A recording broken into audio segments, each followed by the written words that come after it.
Shalom. Halo. Ya, Shalom. selamat pagi Halo. teman-teman Selamat semuanya. pagi. Semangat Pagi. setiap hari Tuhan Yesus memberkati. Baik, kita beri tepuk tangan yuk untuk kita sambut hadirat Allah yang Maha Tinggi. Mari saudara, saya mengajak kita semua untuk satu di dalam doa. Mari kita berdoa. Haleluya, puji Tuhan.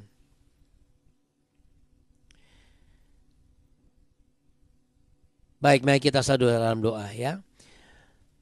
Segala puji syukur hormat kemuliaan hanya bagi Tuhan kami Yesus Kristus junjungan kami, Allah yang maha tinggi, Bapa yang sangat baik, Bapa yang kekal, sobat kami yang setia. Terima kasih ya Tuhan.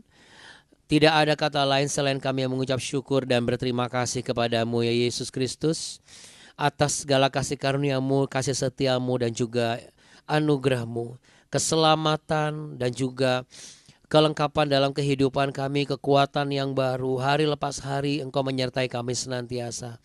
Engkau dahsyat dan luar biasa. Kuasa-Mu nyata dan kami percaya. Engkau pun hadir di tengah-tengah kami, di setiap tempat di mana kami saat ini berdoa dan sebentar lagi memuji menyembah Tuhan dan mendapat tuntunan firman Tuhan agar hidup kami sebagai orang benar terhindar dari segala mara bahaya dan sanggup melakukan segala perkara. Bapa kami yang ada di dalam surga, dikuduskanlah namamu, datanglah kerajaanmu, dan jadilah kehendakmu di bumi seperti di surga. Berikanlah kami pada hari ini makanan kami yang secukupnya dan ampunilah kami akan kesalahan kami, seperti kami juga mengampuni orang yang bersalah kepada kami. Dan janganlah membawa kami ke dalam pencobaan, tapi lepaskanlah kami daripada yang jahat. Karena engkaulah yang mempunyai kerajaan, kuasa dan kemuliaan kekal sampai selama-lamanya. Hanya di dalam berkat satu nama di atas segala nama Yesus Kristus kami mau belajar dan terus tetap setia dan percaya bahwa apa yang Tuhan janjikan akan Tuhan genapi. Kami tidak akan berkekurangan sesuatu yang baik sebab Tuhan memelihara hidup kami. Mari yang percaya dan sepakat sama-sama katakan amin. Amin, puji Tuhan ya. Kita beri tepuk tangan saudara. Haleluya. Mari kita sambut hadirat Tuhan dengan pujian yang kita naikkan. Saya mengajak kita semua untuk benar-benar memuji Tuhan ya. Kita mau memperkatakan setiap perkataan iman yang ada di dalam pujian ini. Nah, berikut saya akan mulai share pujian yang akan kita naikkan bagi hormat dan kemuliaan Tuhan.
Ajarku mengerti saat jalanmu tak bisa kulihat.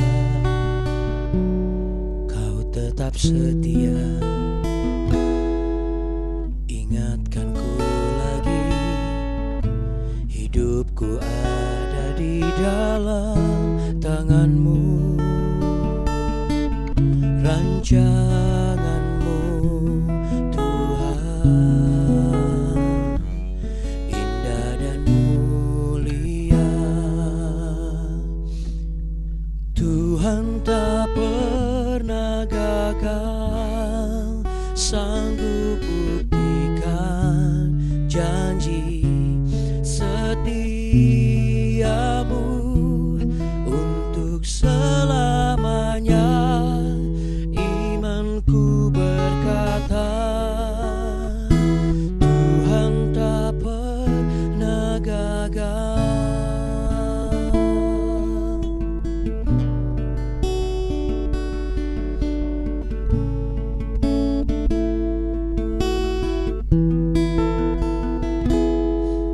Saat ku mengerti, saat jalanmu tak bisa kulihat,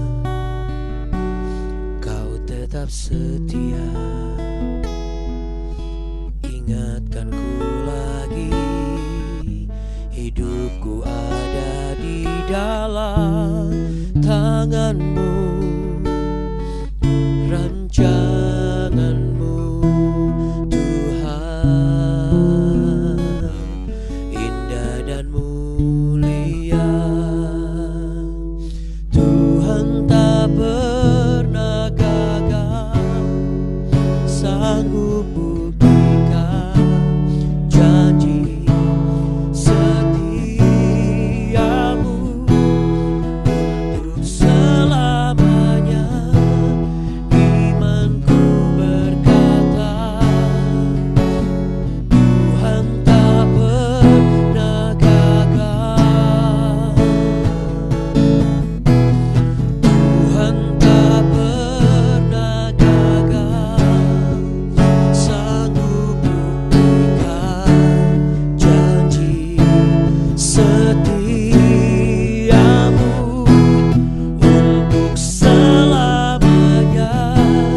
Imanku berkata, Tuhan tak pernah gagal. Amin Tuhan Yesus. Haleluya.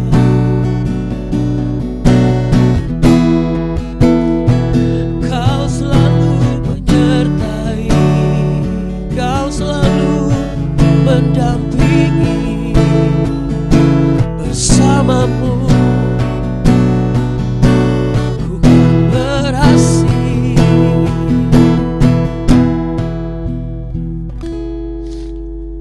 Tuhan tak pernah gagal, sanggup buktikan janji setiamu untuk selamanya. Imanku berkata, Tuhan tak pernah gagal. Tuhan tak pernah gagal, sanggup buktikan janji setiamu untuk selamanya.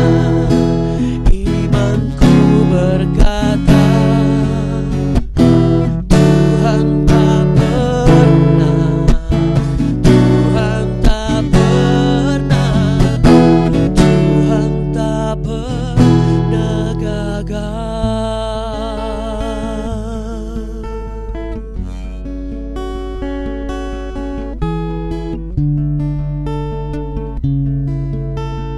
Tuhan tak pernah gagal. Yang percaya katakan, aku percaya Tuhan Yesus. Amin. Katakan amin saudara.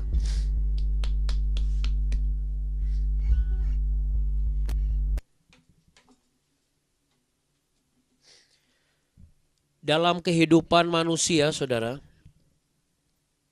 terkadang kita tidak bisa menghindari perasaan seperti ada dibayang-bayangi oleh rasa gagal ya Bapak Ibu. Rasa ya, tapi belum tentu gagal sebenarnya. Atau mungkin diawali dengan impresi hati yang takut ya, muncul sebuah pernyataan-pernyataan yang belum terbukti, tapi terkadang kita lebih mendengar itu gitu ya. Apalagi Untuk anak-anak ya, seperti seusia Kak Alden misalnya atau Kak Talia misalnya, bisa saja mewakili setiap anak-anak di usia mereka. Ada beberapa yang tidak sedikit jumlahnya mengalami ketakutan akan masa depan. Karena mereka menakar dengan kekuatan manusia, Bapak Ibu.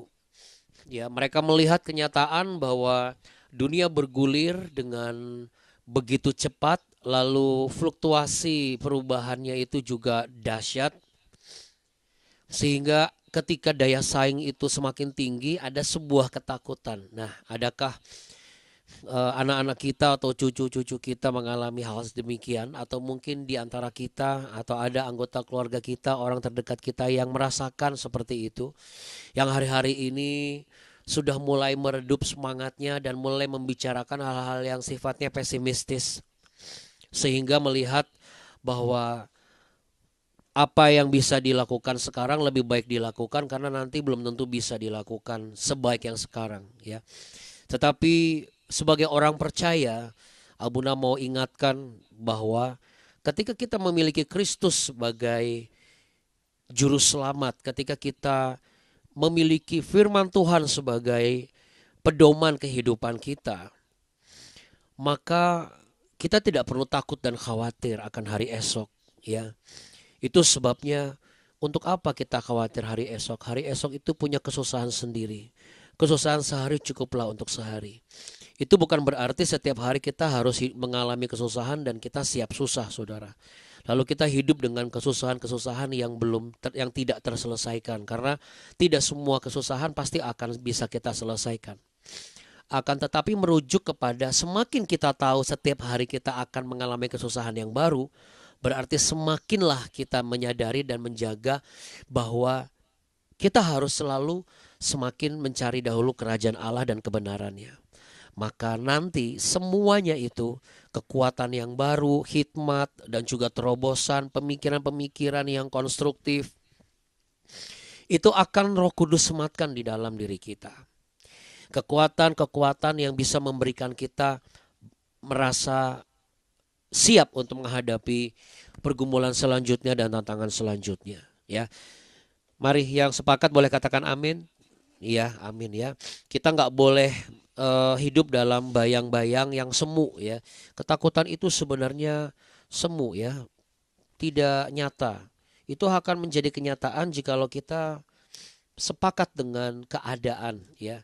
Itu sebabnya ketika kita bersedih, Tuhan Yesus langsung memberikan khotbah kali pertama bagi Anda yang ingat dengan Abuna ke bukit di kawasan dekat Taba sana, yaitu khotbah pertama Tuhan Yesus di atas bukit ya, yaitu ucapan bahagia ya.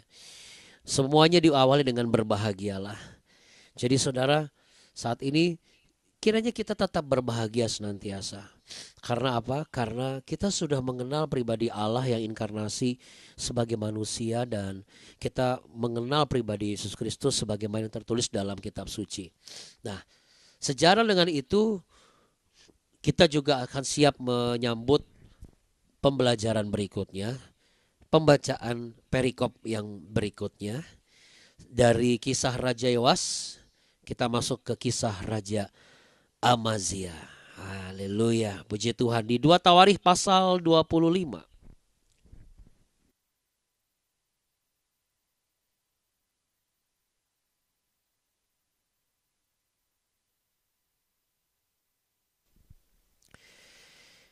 Ya, kitab 2 Tawarikh pasal 25. Mari kita baca sama-sama di tempat kita masing-masing. Raja Amazia. Amazia berumur 25 tahun pada waktu ia menjadi raja, dan 29 tahun lamanya ia memerintah di Yerusalem. Nama ibunya ialah Yoadan dari Yerusalem. Ia melakukan apa yang benar di mata Tuhan, hanya tidak dengan segenap hati. Segera sesudah kuasa kerajaan itu kokoh di tangannya, dibunuhnyalah pegawai-pegawainya yang telah membunuh raja, yaitu ayahnya.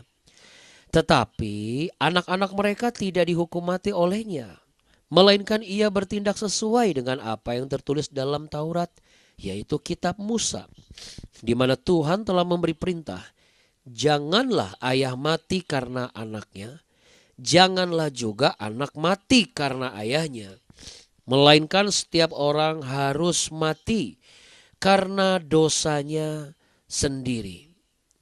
Lalu Amazia mengumpulkan orang Yehuda dan menyuruh mereka, yakni seluruh orang Yehuda dan Benyamin, berdiri menurut puak-puaknya di bawah kepala-kepala pasukan 1.000 dan kepala-kepala pasukan 100. Ketika ia menghitung mereka yang berumur 20 tahun ke atas, didapatinya 300.000 tentara teruna yang sanggup keluar berperang dengan tombak dan perisai. Oke, sampai situ dulu, saudara. Baik. Saudara masih bersama dengan saya? Saudara boleh kasih senyuman? Ya, puji Tuhan ya. Start your day with smile. Yuk sama-sama katakan dengan saya. Start your day with smile. Iya. Mulailah harimu dengan senyuman, sekalipun pagi-pagi semua urat-urat agak kaku-kaku ya. Oke. Apa yang bisa kita pelajari dari kisah Amazia ini? Yang pertama adalah kita lihat bagaimana ada sebuah keturunan yang baru. Artinya apa, saudara? Ada berkelanjutan kekuasaan dan pemerintahan yang Tuhan percayakan kepada keluarga Yoas. Sekalipun Yoas sendiri pada akhirnya dia berubah setia. Akan tetapi sekali lagi Allah menunjukkan dan mendemonstrasikan betapa besar kasih setia Tuhan. Ya. Tetapi saudara, sekalipun demikian, hendaklah kita tetap menjadi pribadi yang menjaga kesetiaan kita. Dan kesetiaan kita kepada Tuhan itu bisa kita latih dan kita implementasikan dalam segala aspek kehidupan. Dari mulai sekolah, ya.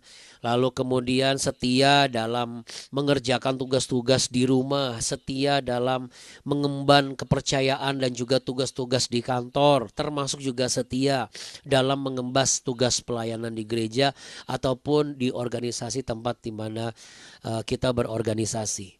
Ya, Amazia menjadi Raja Yehuda pada usia 25 tahun dan ada pesan teologis ya dari satu kata kunci yang artinya adalah kebenaran atau keadilan ya, dan itu disebut sebagai sedek ya, katakan sedek ya, bukan sedeng ya Bapak Ibu, tapi sedek ya, pakai Q ya. Sedek ini memang tidak disebut secara langsung, akan tetapi merujuk kepada tindakan Amazia yang tentunya berdasarkan keadilan yang dia sudah pelajari turun-temurun. Artinya apa, saudara? Artinya Raja Yoas sebelum dia berubah setia, sepertinya dan rupanya dia pun juga meneruskan ajaran Imam Yoyada kepada anaknya. Dari mana kita tahu? Karena di ayat yang keempat dia melakukan sebagaimana yang dilakukan atau tertulis dalam kitab Musa. Kalau dalam bahasa teks abrinya adalah kakatuf bete orat Moseh. Ya, seperti yang tertulis dalam kitab Taurat Musa. Ya, artinya memang Amazia ini mematuhi hukum Tuhan dan mengikuti tradisi. Ya, mengikuti tradisi. Karena apa yang tertulis dalam 2 Tawari ini memang sebenarnya sudah tertulis juga di dalam kitab Ulangan pasal 24 ayat 16. Yuk kita buka sama-sama yuk.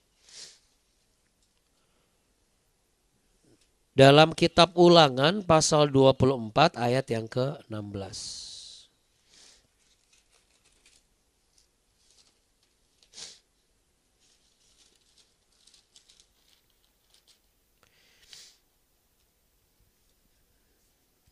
Oke. Ya, yang sudah dapat boleh kasih gestur sarangi. Oke, nggak masalah mau jempol di kanan, jempol di kiri nggak masalah. Ya, begini it's okay. Ulangan pasal 24 ayat 16 kita baca ya. Janganlah ayah dihukum mati karena anaknya.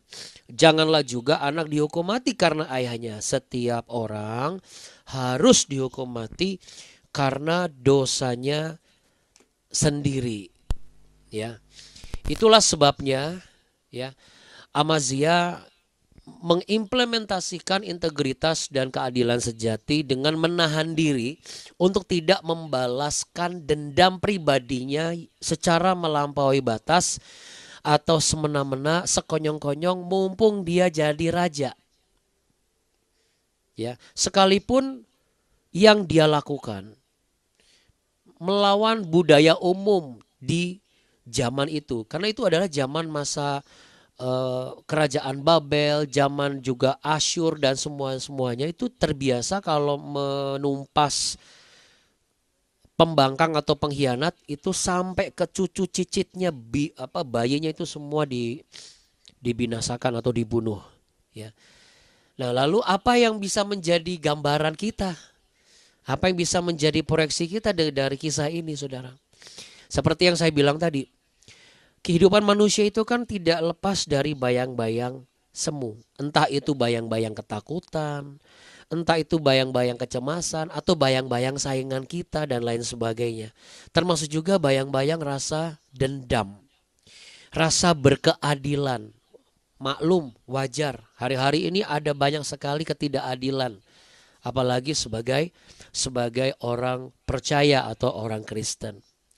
Bagaimana ketidakadilan itu kita lihat baik secara organisme, individu maupun secara komunitas, ya, atau secara berkelompok.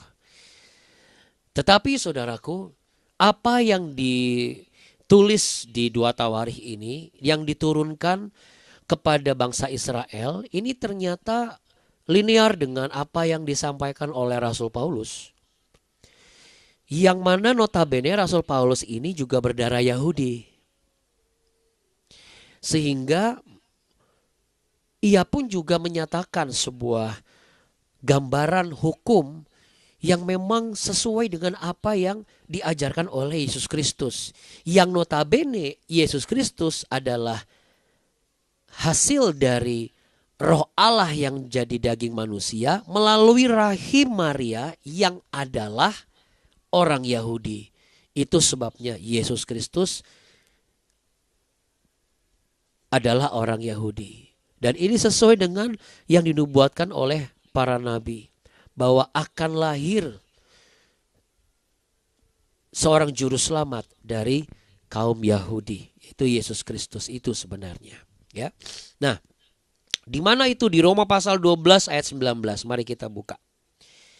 Yang 2 Tawarikh kita kasih tanda dulu, ya.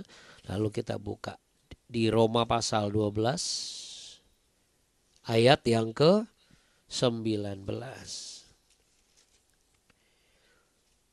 Roma pasal 12 ayat yang ke-19. Saudara-saudaraku yang kekasih, janganlah kamu sendiri menuntut pembalasan, tetapi berilah tempat kepada murka Allah, sebab ada tertulis, pembalasan itu adalah hakku, akulah yang akan menuntut pembalasan.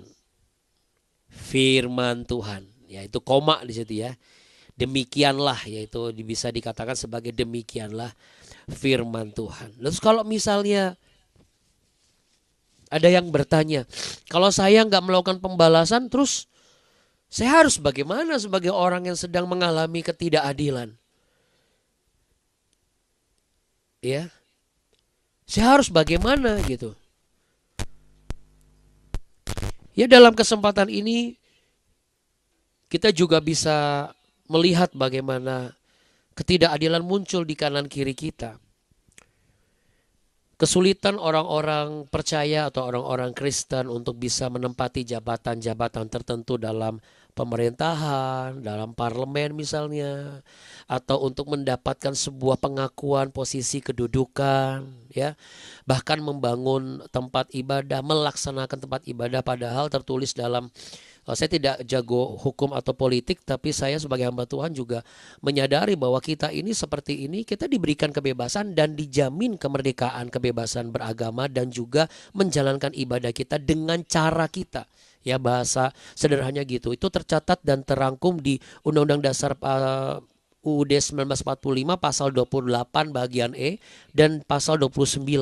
Bagaimana negara menjamin setiap warganya untuk memeluk agamanya dan menjalankan ibadah sesuai dengan agamanya itu. Bahkan di dalam undang-undang hak asasi manusia itu pun juga tertuang dan tertulis. Ya. Apa yang harus dilakukan? Bagaimana kalau kita melakukan sebagaimana yang tertulis dalam kitab suci? Kita buka di kitab Mikha, saudara. Kitab Mikha itu setelah Yunus. Mikha.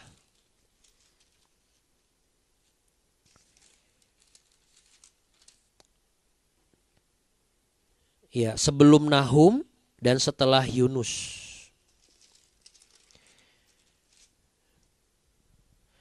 Mikha pasal 6, ya.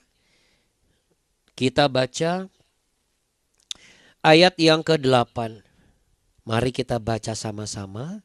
3, 2, 1 di tempat kita masing-masing ya. Hai manusia, telah diberitahukan kepadamu apa yang baik dan apakah yang dituntut Tuhan daripadamu, selain berlaku adil, mencintai kesetiaan, dan hidup dengan rendah hati di hadapan Allahmu.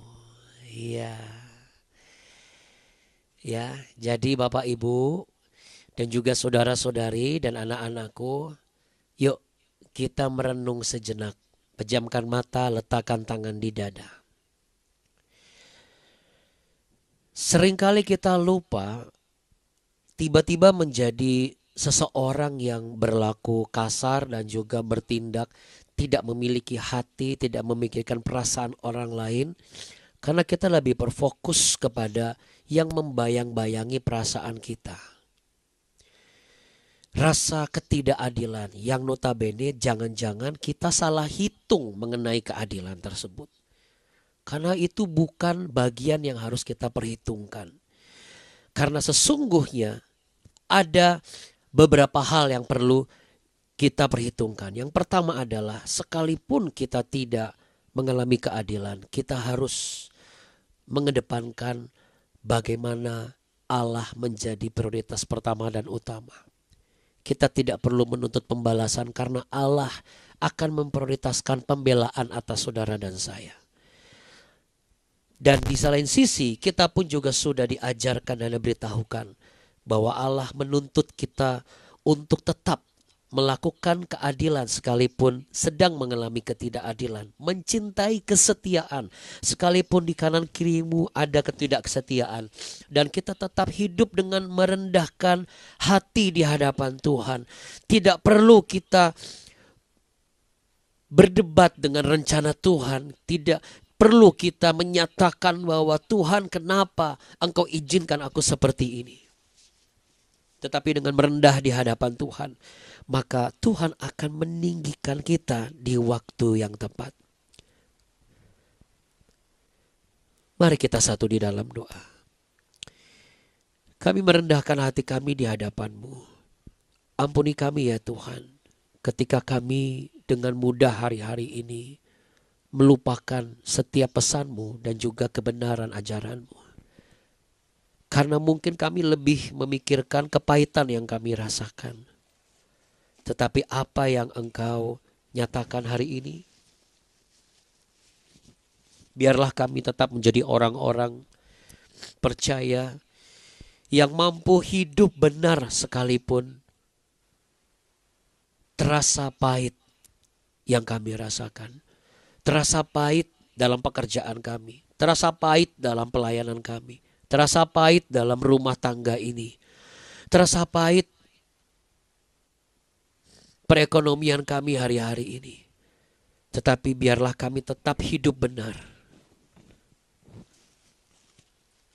Kalau Amazia melakukan apa yang tertulis sebagaimana yang tertulis dalam kitab Musa, kami harus bisa hidup sesuai dengan apa yang tertulis dalam kitab suci. Kitab yang berisi segala tulisan yang diilhamkan Allah. Mulai dari zaman perjanjian lama hingga perjanjian baru. Mulai sejak zaman penciptaan Allah, Engkau belum berinkarnasi, sampai Engkau telah berinkarnasi dan kami panggil Engkau Yesus Kristus, Allah yang menyertaiku, Allah yang hidup. Kami mau dan rindu bekerja dengan benar, sekalipun di sekeliling kami terlihat, kami masih melihat hal-hal yang salah masih ada. Kami tetap melayani dengan benar, tanpa memperhitungkan dan mempertimbangkan reaksi, pandangan orang-orang di sekitar kami. Karena yang terpenting adalah bagaimana Engkau memandang kehidupan kami hari-hari ini. Perlengkapilah setiap orang yang ada di doa pagi ini ya Tuhan Yesus. Perlengkapilah setiap bapak, ibu, saudara-saudari dan juga anak-anak yang mengasihi-Mu, yang ikut berdoa saat ini. Para suami, para istri, para pekerja, para pelayan Tuhan. Perlengkapilah dan lengkapilah dengan kekuatan yang baru daripada-Mu. Perlengkapilah dengan integritas dan kemampuan mengimplementasikan nilai-nilai kebenaran, sekalipun kepahitan itu masih mereka rasakan. Hamba berdoa, apapun yang sedang dikerjakan, dipersiapkan, studi, pekerjaan, perencanaan, pembangunan, juga pelayanan yang berkelanjutan, dalam nama Tuhan Yesus, kuasa-Mu sajalah yang akan membuat semuanya itu berhasil dan terlaksana. Bukan kehendak kami, tetapi kehendak-Mu yang jadi sesuai dengan apa yang Engkau tuntun dalam kebenaran di kitab suci. Terima kasih ya Tuhan.